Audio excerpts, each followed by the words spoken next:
Good. Good. All right, guys. Welcome to Between Sundays with Corey Guffey and myself. It's been a minute. We have had microphone there.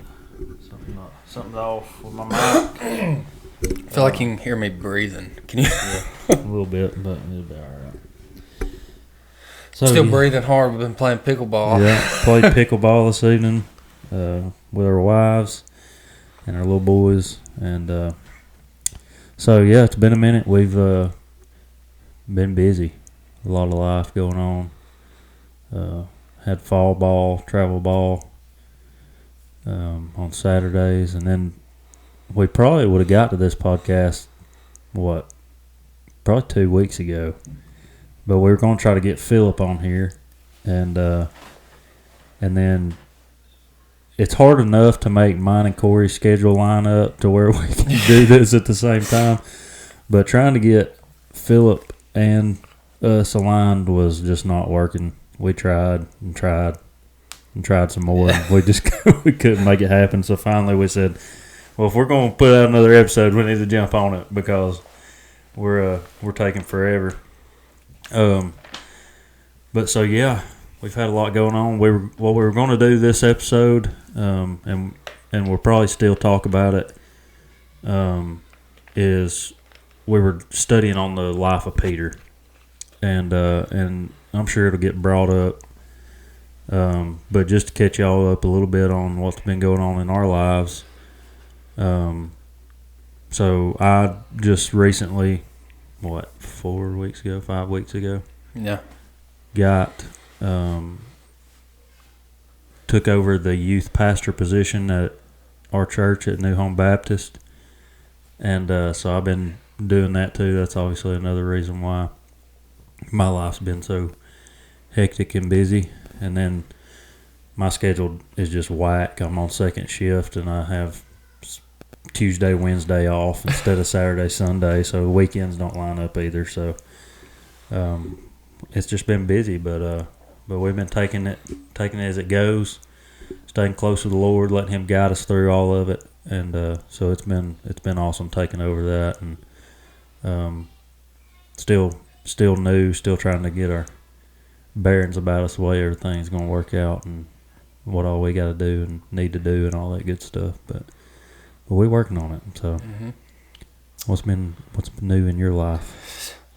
Nothing really new. Just wide open.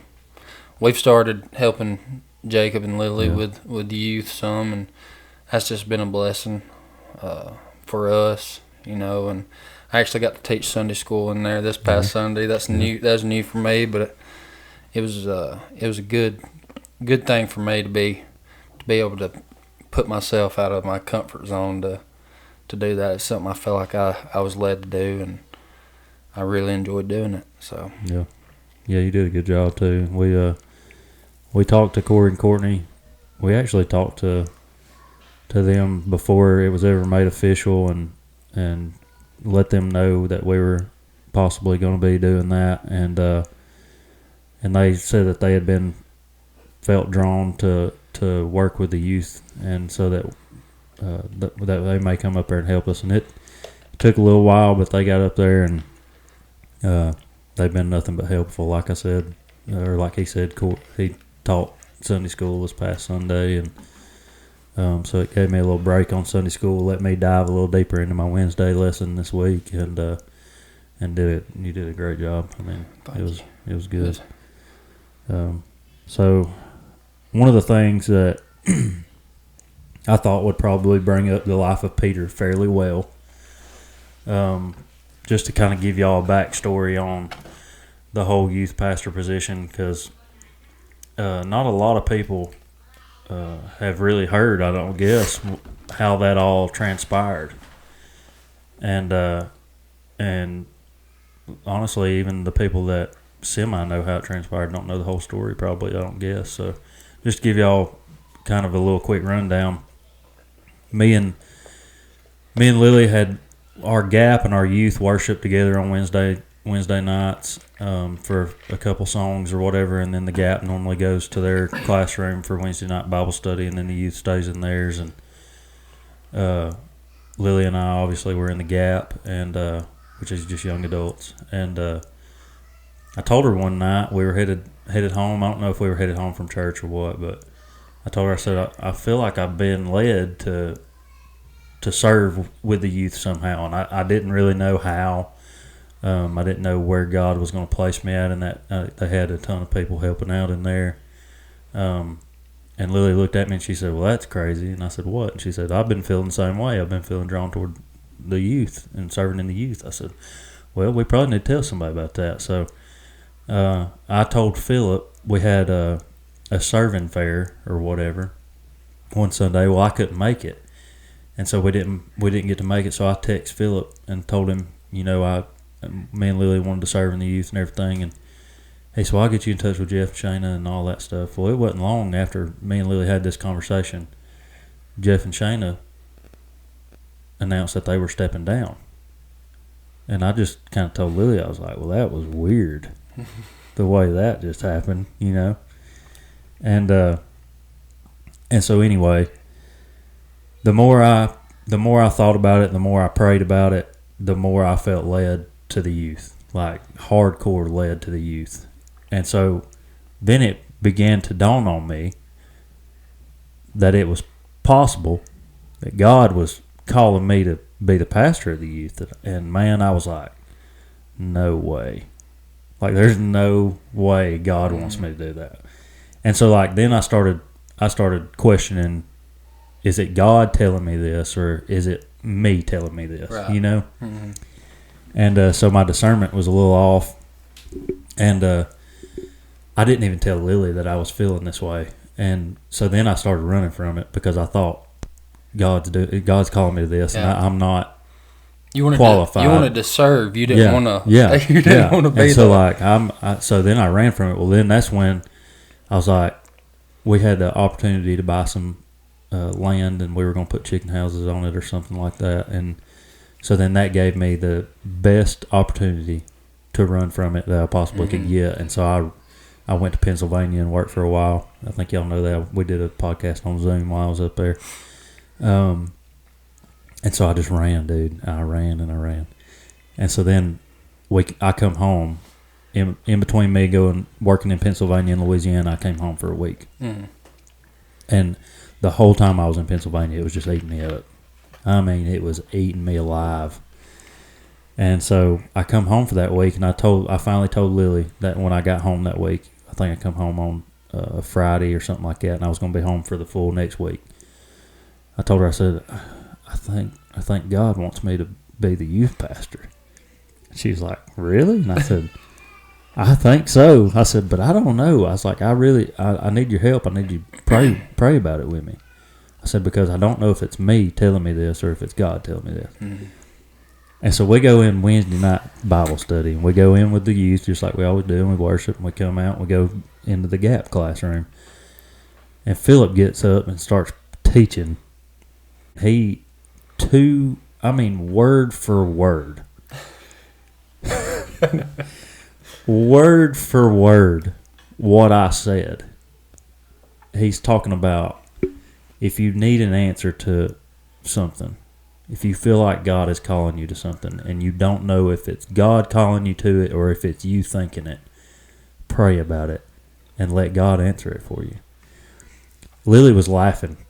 We're in the back of the classroom and Lily is laughing, just staring at me. Philip was like, "I'm getting some weird looks, And so I'm just shell-shocked, honestly. Like, I didn't even know what to think at the time.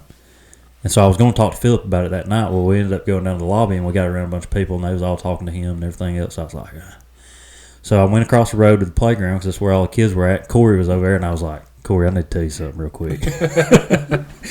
And Corey was like, "What?" And I said, "Man, this is the way I've been feeling. This is what just happened." And Corey was like, "Man, me and Courtney have talked about y'all being good youth pastors, And I was like, "For real?" And then come to find out, apparently a lot of people have been saying that. And Lily had actually gotten text messages before all this happened, about the time Jeff and Shayna, right after they stepped down, of people telling her, y'all would be good youth pastors. And so anyway, I told Corey about it. Corey was like, I was like, what do you think I should do? He was like, well, you need to pray about it. He's like, then I think you need to talk to Philip or somebody about it. And I was like, okay. So I called Philip that night and told him about it. And he was like, well, I'm going to help you pray about it. And you're going to get your answer. And then I'll be daggummed if that next Sunday we come in and Brother David starts preaching on doing what God is calling you to do and everything else. And I was just like, I text Philip after service. I said, how do I put my name in the hat? Yeah. Because I can remember that. We were sitting on the same row, or maybe it was a row in front of you. But I can just remember looking back at you, and you just looked at me with that smirk, and we knew exactly. I knew exactly what you was thinking. It was just confirmation, and then another thing Lily said also, which I didn't notice at the time, but I think it was almost I think it was supposed to be confirmation for me, but I was so into worship that I didn't notice it. But she got confirmation a little bit from it. We're in the middle of worship, and everybody in the church is sitting down except for our youth, which doesn't happen extremely, extremely often. Yeah. And everybody in the church is on their butts in a seat except for our youth, and they're all standing there worshiping. And she told me that, and I was like, really? So I went back and watched the video, and sure enough, it was just staring me dead in the face. Right. And so anyway, then I talked to Brother David. Not long after that, we had a FaceTime meeting. I got to talk to him, and he asked me, how I was feeling, where my heart was behind it, if I felt like God had gave me confirmation, all these things. And I didn't know this until after the fact, but Philip had went and picked him up and brought him to the church for that little FaceTime meeting. And when they were leaving, headed back to his house, they got in the truck or car or whatever they were in, and he said, Philip said, Brother David just looked over at him and said, we found our guy. And that just made me, when Philip told me that after the fact, I was like, wow, that just made me feel great, because Brother David's such a great pastor, so in tune with the Spirit. And so, anyway, then went and had meetings with the committee and meetings with the deacons and meetings with everybody, pretty much. And then finally, they were like, all right, we're going to make it official. And I said, well, that sounds great. So that's where we've been at. But the reason I was kind of giving you that backstory, where I thought it would tie in good with Peter's life, was I told Philip the night that I called him, I said, I feel like God's called me to this. I really do. I said, but I feel so unqualified and so not the right person to do it. And Philip reminded me, he said, God calls the unqualified. That's true. He said, if you really think about it, none of us are qualified. And so then, of course, I started thinking about Bible stories and all the unqualified people that God used. Everybody. I mean, from Moses to, Paul. Yeah. It's all, there's not very many people in the Bible that are qualified, if we're being realistic. And if you, like Philip said, if you think about it, we're all unqualified. But I just thought that tied in good with Peter's life. Yeah. And for sure, because a lot of times Peter runs from things. Yeah. I mean, and he has these moments of strong faith, and then there's moments where he's weak. Yeah. And it's like Joby's sermon. He said when he's there on the boat, and he tells Peter to come out of the boat, and he takes a step or two, and that takes a lot of faith to get out of that boat and walk on the water, but then he starts sinking because he takes his eyes off Jesus. Yeah. And he says, save me, and he picks him up, puts him in the boat, and he says, why did you doubt me? And Peter didn't doubt Jesus. He doubted that he could do what Jesus called him to do. Yeah. And yeah, that's where he went wrong. Yeah, well, I didn't know, so I guess I hadn't studied on just like the history of like kids back then. I didn't realize that every little boy wanted did their best to be a rabbi. Mm-hmm. And then if you didn't become a rabbi, basically you went through like a 2 or 3 step process to be the best in the class at each thing. And then once you reach this certain point, if you weren't good enough, they just said, okay, go learn your father's trade. And so from the beginning, Peter was not qualified. Right. Because when we find out about Peter, he's fishing, which is what his father did as a trade. It wasn't we're going to go out here in the pond out back and catch a few bass. It was what they did for a living. Mm-hmm. It was commercial fishing. So from the beginning, Peter is unqualified to be a disciple of Jesus, basically. Right. And so I thought that was cool. I didn't realize every little boy basically tried to do that. Mm. So that was cool to learn. One of the things that, I brought up one that's pretty good Sunday when I brought that up mm-hmm. about so when Peter denies Jesus 3 times, he's standing beside a charcoal fire. Mm-hmm. And it's only mentioned twice. Yeah. Charcoal fire. In the Bible. Which is a huge point. And I loved this. This is probably, when Joby pointed this out on his sermon, just touched something in me. So he denies Jesus 3 times. He's standing beside the charcoal fire. Jesus dies and is resurrected. Buried 3 days and resurrected. Peter's gone back to fishing. Mm-hmm. Because he thinks that's all he's got left. But rewind, before Jesus dies, he's beside the charcoal fire when he denies him. Before Jesus died. He's standing beside the charcoal fire. He denies him. And then Jesus dies and is buried. And Peter goes back to fishing. All the other disciples are hiding out in houses to keep from being crucified themselves, basically. And Peter's out doing what he was called to do, as far as back to his old self. Back to his old self. He's went back to his old ways, his old self, because he thinks it's over. Mm-hmm. He said, I've done denied the Messiah 3 mm-hmm. times. He told me I was going to do it, and I did it, and it's over with. Right. And so then Jesus comes out onto the beach and builds a charcoal fire and calls Peter and all them back onto the shore. They're out. Obviously, they catch 153 fish, and they call Peter. He calls them back onto the shore, and Peter comes up to a charcoal fire and is sitting with the resurrected Jesus. And Jesus asks him 3 times, "Do you love me? Do you love me? Do you love me?" And of course, he says, "Tend my sheep," and all that stuff. But he's giving Peter, I don't want to say a second chance, but basically a second chance. Yeah. And he's saying, it's not over for you. You know what I mean? Mm-hmm. Because you did this doesn't mean that you just have to quit following me. Yeah. It's not over. It's so cool how he denied him those 3 times, and then Jesus asked him those 3 times.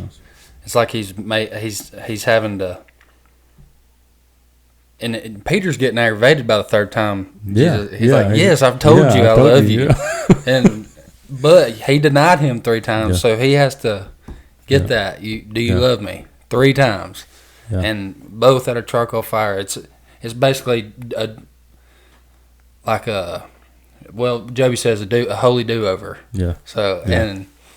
Well, that's one of the reasons that I said not a second chance, because, a lot of people like to say we serve a God of second chances, but if I were rewound and born again, as far as come out my mother's womb tomorrow, mm-hmm.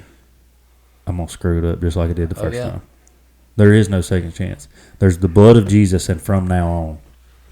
Mm-hmm. And that's the good the thing about Peter.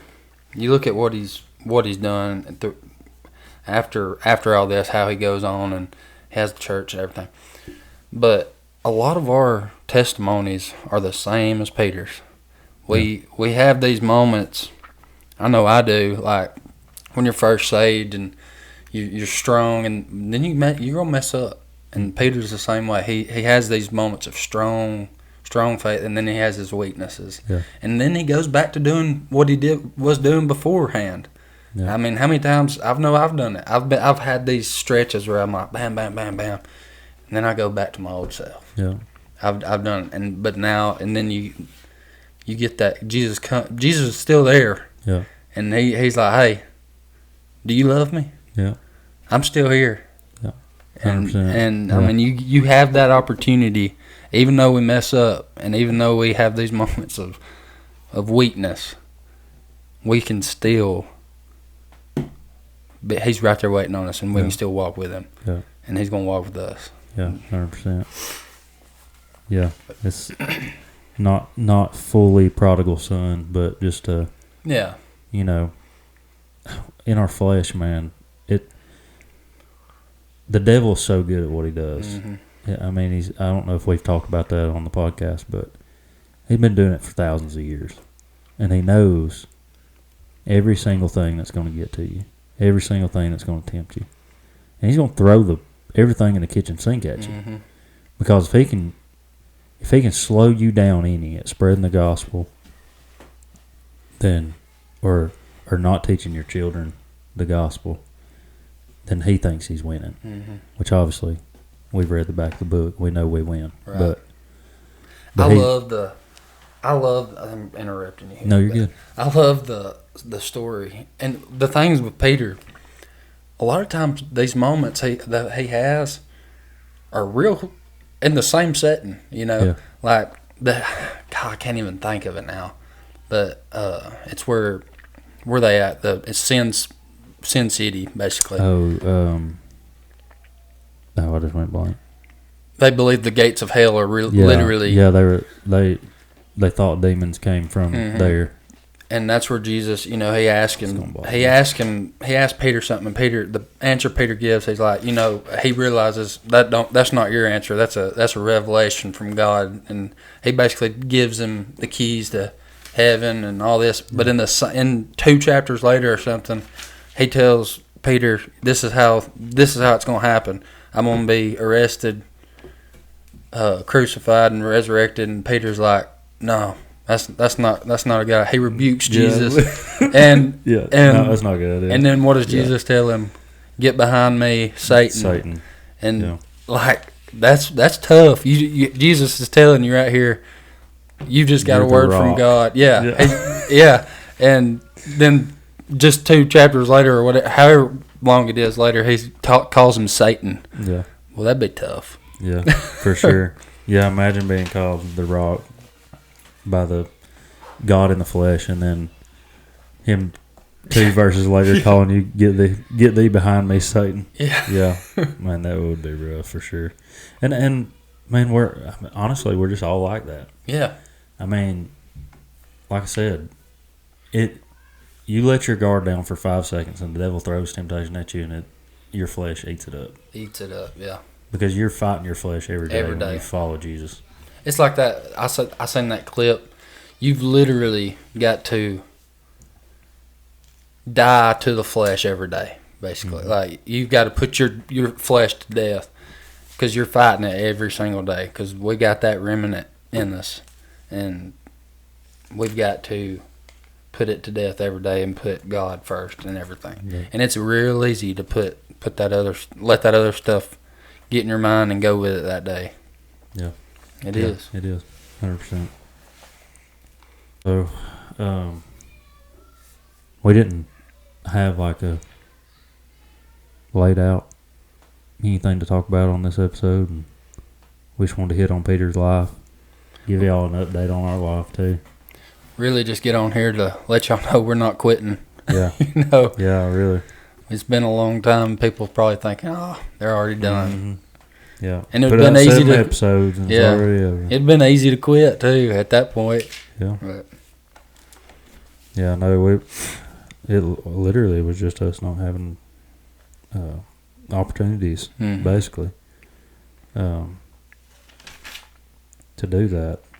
Man, one of the things, you know what I heard on TikTok earlier, and I didn't know this till I heard this, but so when Jesus goes into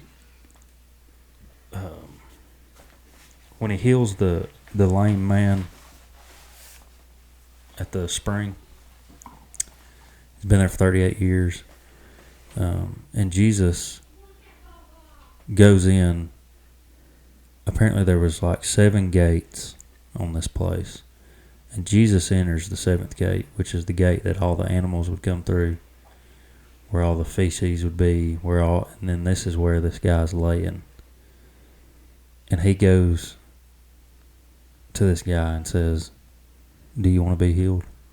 And the guy starts making all these different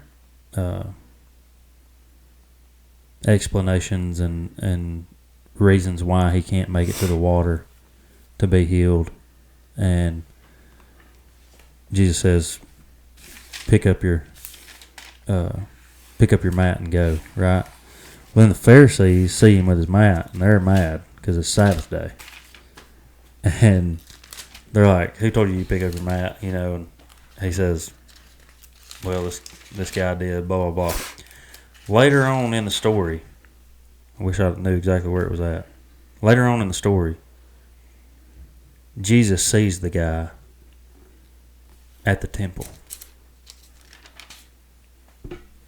So this blew my mind. Just think about it. You've been laying on a mat for 38 years, and you get miraculously healed. And the first thing this guy does is go to the temple to praise God about it. Mm-hmm. Like, him going to the temple never even crossed my mind. Right. When I've read through that. Yeah. But Jesus sees him at the temple and he says, "Oh, I see you're well." And then he tells him to go and sin no more. Yeah. Or something worse may happen to you. And I had never even thought about the fact that this guy went to the temple. I don't know why that just came to my mind. I read something. It wasn't even that story, but I read something that made me think about it. But then he says, "Go and sin no more, or for something worse may happen to you." Mm-hmm. I started thinking about that, and it was a woman on TikTok that was telling this and giving her rundown on all this. So many people don't understand why he says, "Go sin no more, something worse may happen to you." The reason Jesus says that is because sin leads to death and destruction. So if you continue to sin, something worse is going to happen to you. The guy's been lame and paralyzed for 38 years. Right. But if you continue sinning, something worse is going to happen to him. Mm-hmm. You know what I mean? I don't know. I just thought that was awesome. I had never thought about that guy going to the temple like that. Is that the place? I can't say. I don't say that word. Caesarea Philippi. Yeah. That's the city we was looking for.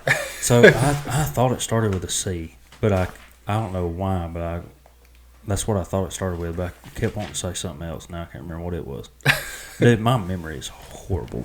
Well, I mean, that's all I got. Yeah. Honestly. Yeah. Like I said, I haven't even studied the life of Peter since. Like that first week we started talking about it, and then this was improv. Yeah. Well, the gist of it is there's going to be times when we make mistakes, times when we're strong in faith, but either way, he's still right there to pick us up. Yep. That, and if you feel like you're being called to something, if God is calling you to something, there's a reason he's calling you to it. Right. And none of us are qualified to be doing anything for God.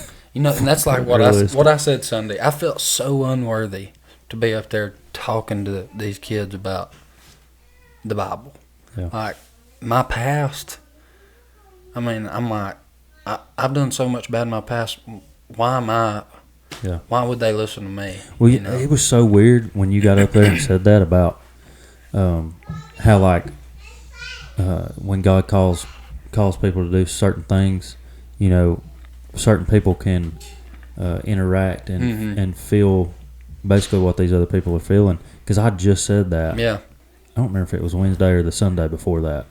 Mm-hmm. But I had just said that. Right. Because I was talking about, you know, with my past, I can reach a certain type of person that somebody else may not be able to reach. Mm-hmm. And then you can probably reach people and speak to people and understand what people are going through more than I can.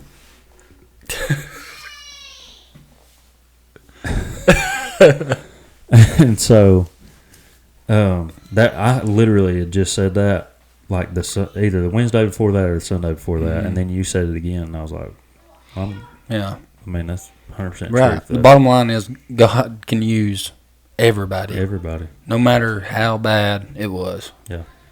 He can use how bad it was to help somebody else. Exactly. You know? Exactly. Your story, even though it's so bad, can help somebody else that's in that place, that's living such a so bad life. You flipped it. You flipped it. Now use that to help somebody else flip it. Yeah, exactly. Dude, we've had, so Lily posted on TikTok her testimony a while back, and of course it's part of our testimony. Right. Because Lily, I mean, just loved me through some bad times. Bad times. And so she posted her testimony on there. And multiple. I'm talking about like, she didn't even have very many views, but like 15 to 20 women reached out to her probably. And was like, I'm in the same position you were in. Like, if you can give me some advice. Yeah. Just please tell me what it is, because like I'm ready to be done. I'm ready for a divorce. I don't want to be with my husband anymore. He's making me miserable. But out of all those people, one woman reached out, and she's a younger woman, probably early 20s. And she is living what Lily lived. And her husband is living what I lived. Yeah. And she said, I've been trying to talk him into going to church, and I showed him your video, and he's thinking about it now, basically, and, you know, stuff like that. And she was like, if you don't care, she was like, I would like for you to text me back a list of recommendations and things that could help our relationship, and then have your husband. She wanted me to come up with something to send back to her husband. And one of the things, like, just right off the top of my head that I can remember was, so he's working on the road, and she said that he was hanging out with the guys after work or whatever, and didn't have time to talk with her on the phone. And the first thing I wrote in that message was, he has time to talk to you on the phone. Yeah. Make time. You work with the guys every single day. You don't have to be out there every second with those guys after work. Take 30 minutes to an hour. Come in and talk to your wife about whatever she wants to talk about. Yeah. It was just one of the things. But there was so many people reached out. And it's because they saw her testimony. I've had people reach out to me after I posted my testimony on TikTok. And they see this, and they're living the same lives that we were living, basically. And they can connect with us. Right. And they feel like if they can connect with you, you're more likely to tell them the truth, to help them in some way, whatever way that may be. And everybody has a different story. There's a lot of people out there with a lot of the same story as mine, but there's always going to be something that's just a little bit different. You know what I mean? But that's the point, though. Yeah. Your story helps other people with the same, going on the same thing. And everybody's story, somebody else's story is the exact same way. Exactly. And just like our story is a lot like Peter's story. Yeah. you know, and everybody can be used, no matter what you think. 100%. So yeah. Yep. Well, that's all I got, and I appreciate you coming over here and doing it today. Mm-hmm. Like I said, it was very improv, and we basically just wanted to talk and go over what little we could remember of Peter's life, and because my memory, oof. And then basically just tell all y'all that we're not quitting. Mm-hmm. We're not done. We're going to continue the podcast, which I think we told y'all in the first episode we probably wasn't going to have a date. Right. Or like a day every week that we were going to release these things. So y'all are just going to have to hang in there. We was shooting for weekly. Yeah, we were. And we may not ever get to the weekly point, and that's okay. We're going to keep doing it either. I think at one point we even said possibly two Possibly times two a week. Yeah. We're looking if we get 2 in a month now. But we're not done, and we want y'all to listen and to enjoy it as much as we enjoy just being able to talk to each other. And just keep up with it. Like if you follow us on YouTube or Apple or Spotify, there's got to be some way. I haven't looked into it, but there's got to be some way to get like a notification when we post one. So hit those notification things on there. I post it on my Facebook every time that we go and have a episode drop. Corey shares it most of the time. My wife shares it. His wife shares it. People that we know share it every once in a while. So just try to keep up with us, and like I said, hopefully we can get back to the weekly thing. Yeah. But if not, we're going to do the best we can, but we're not done. I can promise that. So that's all I got. That's it. All right, brother. Well, that sounds good. Sounds good. We'll see y'all guys.